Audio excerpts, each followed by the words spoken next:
Welcome to Coming In Hot with Caroline. Welcome back. I want to say thank you for being here. You guys, today I thought it was really important that we discuss finding your people. I've been posting a lot with all my girlfriends and I get so many DMs saying, how did you find them? How did you meet them? Like, how did you find your people? Because I am all about, I'd rather be alone than in bad company any day. I have learned that the hard way.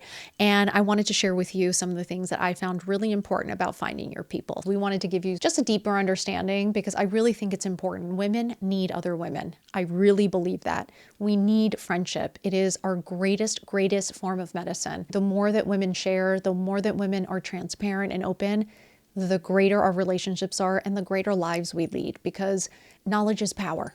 And if we all just shared a little bit about our truths, can you imagine how much we could learn, how much we could all take away from each other's experiences?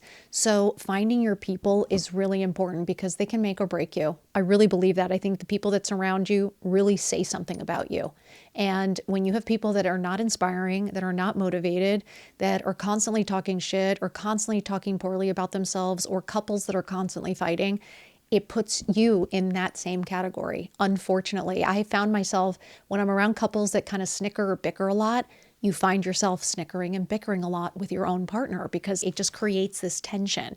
And I think even in friendships, you are what you're surrounded by. Your thoughts are, your vibe is, your energy. And when it's not good energy or it's negative energy, that is what you're putting out because it starts to affect you. It starts to, you guys know what I mean. It's like, it starts to like, I don't want to say, it's like, I was thinking seep into your soul, but that's a little bit dramatic, but it just starts to influence you. I think that finding the right tables to sit at, the right rooms to be in, and the right friendships is just as important as finding the right partner. Okay. Like families, we don't get to choose, right? That is, you were born in. And some of us are very lucky. Some of us are not, unfortunately, and we have to find our families.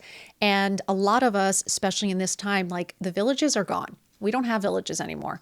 We don't have a family that comes in and swoops in and comes to help you. I know when I had kids, there was really no help. My mother-in-law came for like a week. My mother came for like a week. And after that, a lot of people said to me, like, nobody helped me. Nobody helped me. That was like the first thing I heard. Rather than, can I bring you food? Can I cook food? Can I do the laundry? Can I hold the baby for you? Like, it wasn't like that. Like, there was no village. And it's terrifying. So think about women friendships, how important that is when you don't have a strong family. Like you guys know, I don't speak to my sister anymore. It's been very complicated and very difficult, but a lot of boundaries had to be set. And unfortunately, that's where we are right now. My dad passed away. So my friends are my family. My friends are my lifeline. They are who support me. They are who cheer me on. They are the ones who say, I'm proud of you, or, hey, how can I help? My mom cannot do that anymore. And I always lived far away.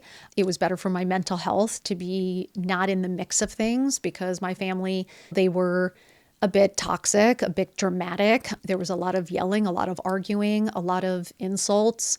There was a lot of cheating. It was hard, you guys. And not being close to my sister, I always looked at my friends as my family. They have always been my support system. So for me, who's that person standing next to you is really important because I will say having friends like my best friend, Erin, who is a professional. She's the smartest person I know. She's an orthodontist.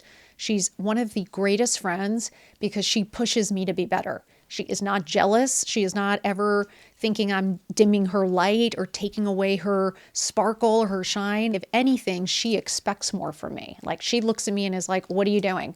Why aren't you doing more? Like, you're too smart. What, like when I was a stay-at-home mom, Erin was the first person to say, what exactly are you doing? She was like, you're too smart and too capable to not have something going on. She's like, I'm not understanding. And she is the person who constantly reminded me, you got this. You are smart. There was a group of moms, though, that I was friends with that weren't as supportive and more questioning what I was doing and telling me that that was dumb and like, why would I ever film myself or why would I ever do something on my own or like, why wouldn't I like just be home? A lot of people were like, what are you doing? Like, why would you ever want to take care of yourself and do something for yourself? Which I found fascinating. Like the moms that were critiquing and judging me wanting to take charge of my life, me wanting to look better, feel better, do better, make my own money, feel more independent, feel more in control of my life, they actually poo-pooed it. Like they actually made me feel stupid or tried to make me feel stupid, tried to make me feel insecure, tried to make it seem like, oh, like that's what, no. Imagine if I stayed hanging out with that, where I would be now. Instead, I chose to ignore that, leave that room, and go into rooms that actually kept telling me that I'm smart and that I'm capable and that I should be doing something and pushing me and telling me they're proud and telling me to keep going. So the difference in how someone speaks to you on a daily basis says a lot, and it does affect you. That's why the company you keep is so important. They can either motivate you to live your best life, or they can actually dim your light and have you not do shit for the rest of your life. So I always want you to choose very wisely. And I wrote down a couple things. And these are some of the stages I think that you feel, okay? So finding your people later in life. The 5 stages no one talks about, okay? So finding your people later in life, because at the end of the day, when we're young, obviously you're friends with the people that are in school, right? And then you start dating, you're friends with your boyfriend or your fiance or your husband's friends. And sometimes like you don't really make your own choices. Like I know I went to college, you end up being friends with your roommates or your sorority. And a lot of the times we're just making do. We're just trying to survive. Like I know when I was a new mom, I was desperate for mom friends. I joined a baby class that I actually fucking hated. I hated the baby class, but the moms were amazing. I met Pam in my baby class. I've known Pam since Sawyer was 3 months old. So honestly, like you didn't always get to choose, right? And then you go to school, you put your kids in school, and then like you're just trying to make friends with the moms in the class because you just want your kid to have friends. So whether you like them or not, you're just trying to be friends.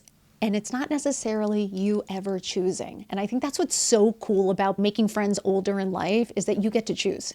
You get to decide what works for you. The same way as getting married older. You guys, I got married later in life considering like everybody else.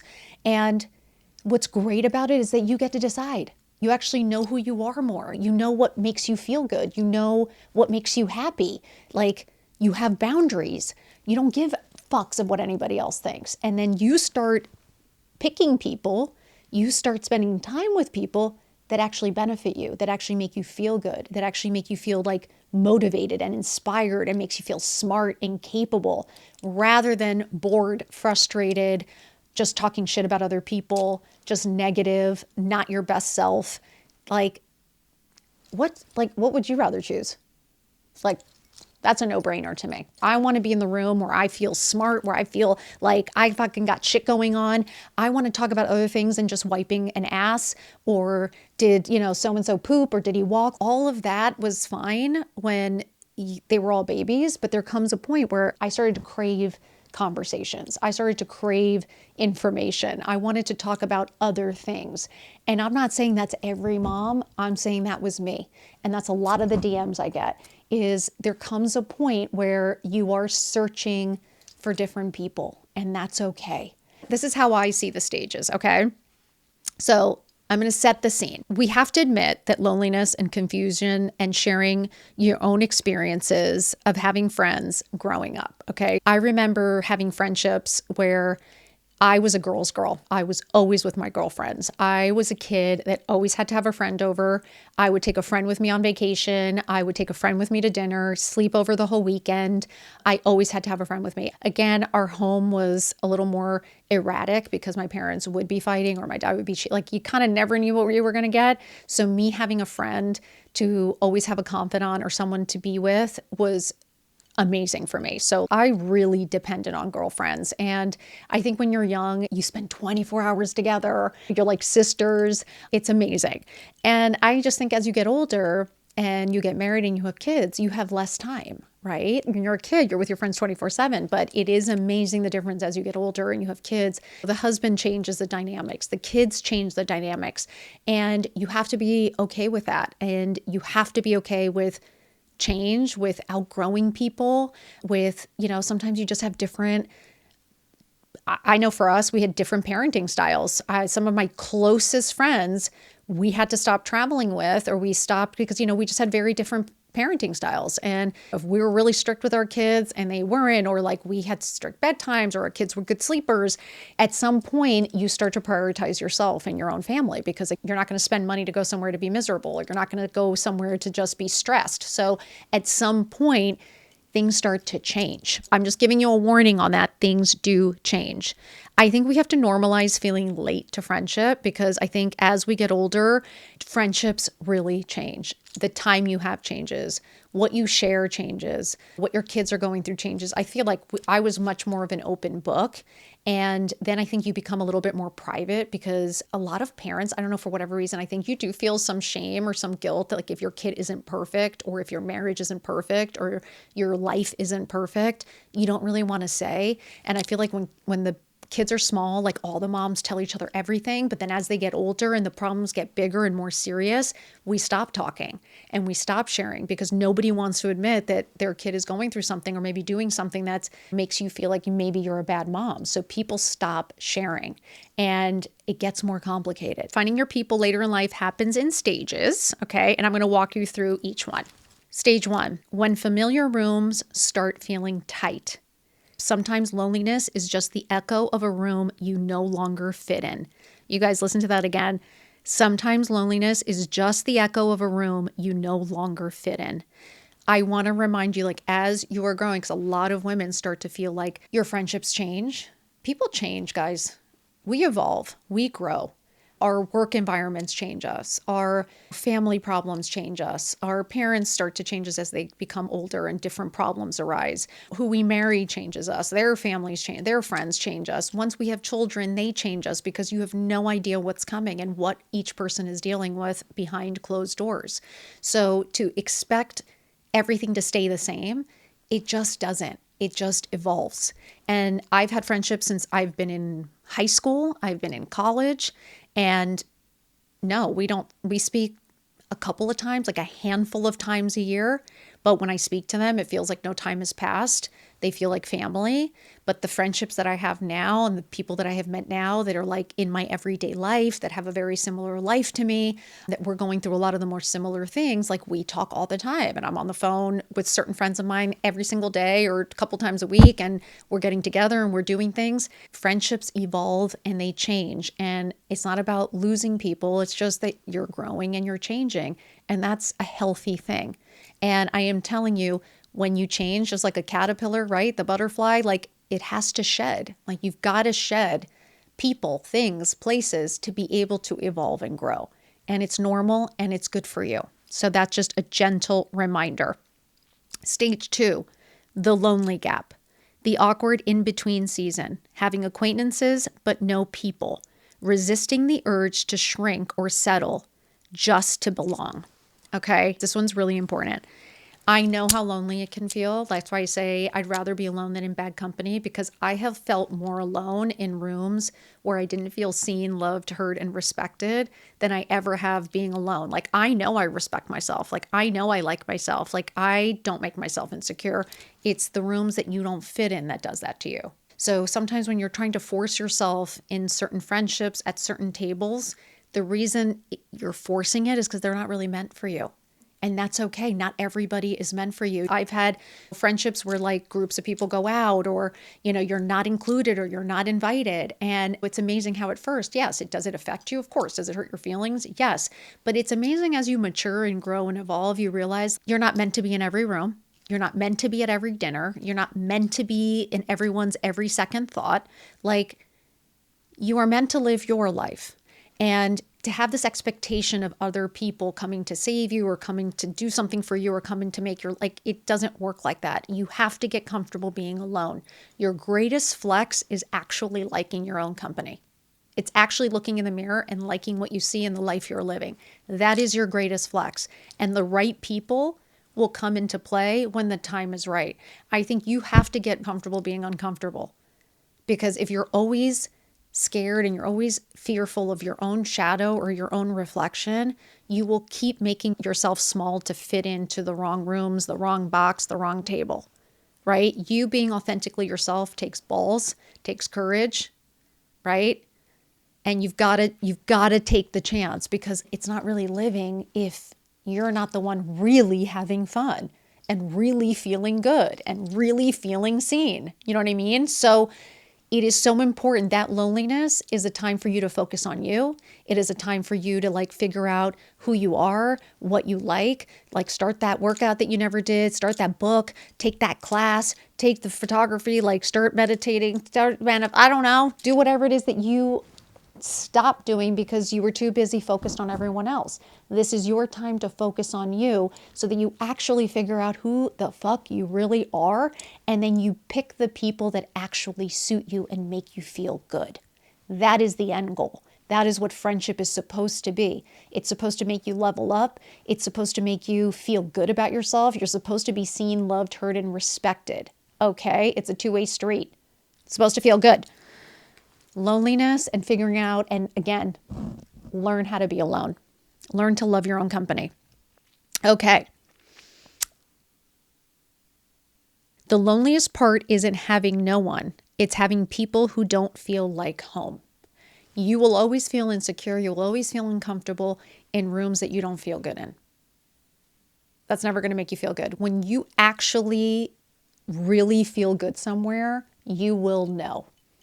And I can tell you, when I was in elementary school, middle school, I did not feel good in those rooms. I did not feel good when I was volunteering, when I was on the board, when I was at school all the time. Like, I didn't feel good. It's amazing now. I'm at some of the rooms that I'm in with some of the most incredible people, some of the most powerful, smartest, most successful people. And I actually feel very seen, heard, loved, and respected, because sometimes people that are unhappy make you feel unseen and unheard and insecure. But when people are really happy, they actually make you feel seen and heard, right? Because they're happy. They're not focused on any of the negative. So trust me, the rooms you're in matter. Okay, stage 3, showing up without a guarantee. So saying yes before feeling confident. That's a big one, guys. Being the one who invites, letting people see her before feeling chosen. Okay, so make it concrete. Just do like one event, one habit, one uncomfortable yes. Belonging starts before you feel safe. You guys, I can't tell you enough. We're all scared. We're all nervous. Okay, it is day one for all of us. I don't care how important you are or how successful you are. It is always nerve-wracking walking into a room or having to make plans or going somewhere alone or having to put yourself out there. I have had to go to award shows literally by myself. I've gone to some of these, influencer events by myself where honestly, you are nervous. I'm a much older woman in a very young, career. And you walk into these rooms and you have to believe you belong. You are your biggest cheerleader.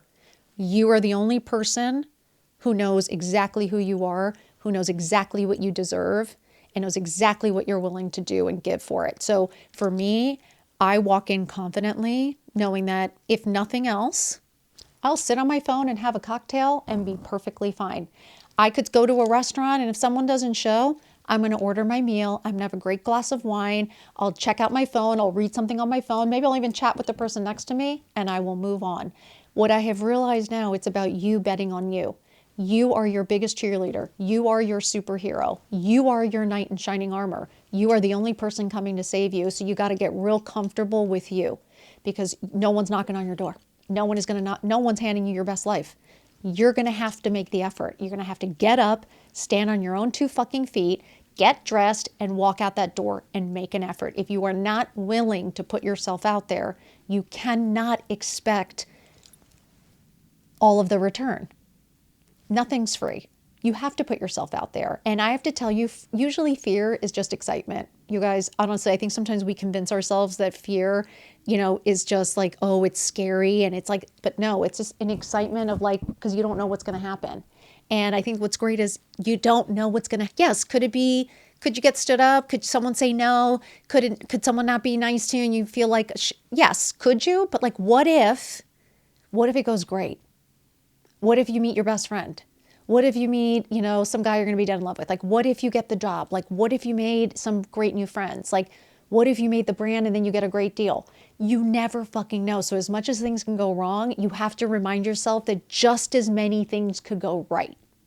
So no one's coming to save you. You have to save you. So you've got to make the effort, okay? You got to put yourself out there. So just try one thing at a time, one small thing at a time, whether it's just saying yes to one event or asking a friend to go do something. Just put yourself out there. Take a class by yourself. I actually did a half marathon by myself. I signed up for it because I wanted to do something good. I wanted to give back, and I signed up for it. All of my friends thought I was completely insane, and it was the best thing I ever did because that led me to John. So you gotta put yourself out there, okay? Next, stage 4, letting connection grow slowly. Why instant chemistry isn't the goal? This challenges the best friend overnight myth. The deepest friendships didn't arrive loudly, they arrived steadily. And I say that because, you guys, it's just like falling in love, and like sometimes what we think is like the butterflies in your stomach of like excitement, sometimes it's really like it's a warning.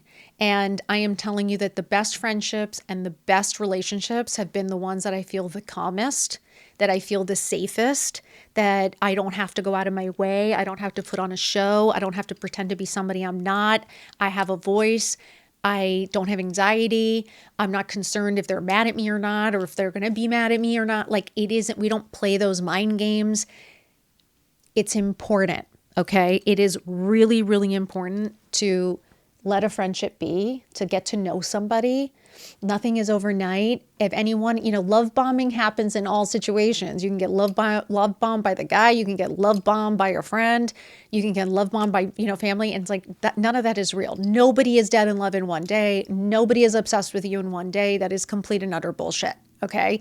It takes time to get to know somebody. Again, people are always on their best behavior at the beginning. It takes time to see people's true colors, to see how they react, how they act in certain situations, how they treat employees or how they treat help. You know what I mean? Like, how do they treat their family and their friends? Again, everyone's always on their best behavior at the beginning. So it takes time to really get to know someone and to trust someone and for people to open up to you. So slow and steady, take your time. You don't need to rush it. Again, when you love your own company, you don't need to rush anything. You wait for it to be right for you.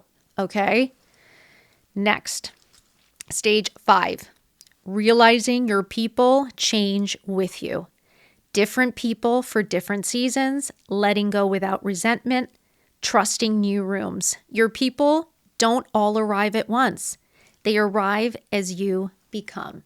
You guys, this is really important because I, at 54, have now met some of my closest and dearest friends who I feel so connected to, who I feel so aligned with, who just really make me happy, who I feel so supported by, and like I know they're cheering me on.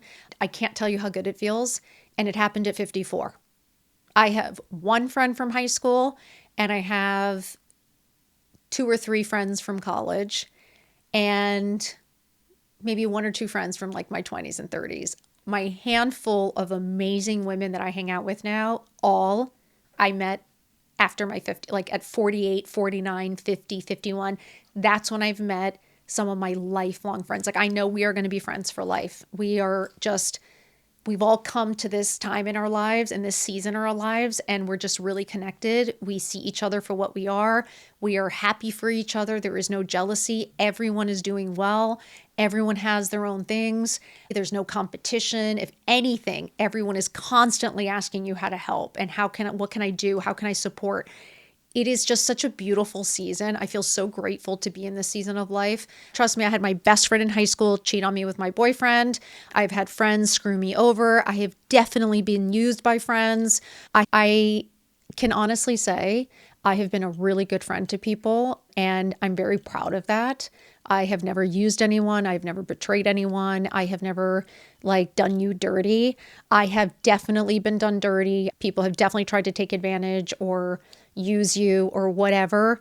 But at the end of the day, that's on them, not on me. And that never works out well for them, because the one thing I do know, I am as nice as they come. But the second you cross me or the second I smell something, I'm out and I don't look back. And I'm perfectly okay with that, because again, I actually love my own company and I'm very comfortable alone. I don't need any negative energy. So if this doesn't benefit both of us or we both don't feel good from it, then I don't have time. We don't have time anymore. Like, so many boundaries are up. I don't give a shit. Like, I want to have fun. I want to be happy. I want to feel good. It's like, that's it. I don't have time for anything else. If you start talking shit at a table about somebody, we're not friends. If you are constantly gossiping, we're not going to be friends. If you can't tell me something like really deep or honest, we're not going to be friends. I need transparency. I need accountability. I need truth. I need positivity. I need kindness. I need laughter. I need fun. I want us both to feel really supported. And that's how I see friendship. And I will hold out until I feel that from someone. Okay? Because yeah, we don't take anything less. You set your standards really high, even for friendships. And no, you don't take anything less because life is too short and you don't have to put up with shit. Okay? I want to remind you that your people are out there. Keep putting yourself out there. Keep making yourself the happiest, most interesting person, because that really attracts people. That attracts a lot of good. When you're happy and smiling, that's what you attract. So work on you, make yourself the best version of you, fall in love with yourself, love your own company. Trust me, everything else will fall into place. Please leave a comment, leave a question, leave a story, follow, tell a friend to follow. I love you guys so much. I so appreciate you. And I will see you next week. Don't forget to get up and get dressed. Let's do this. Mwah. Bye.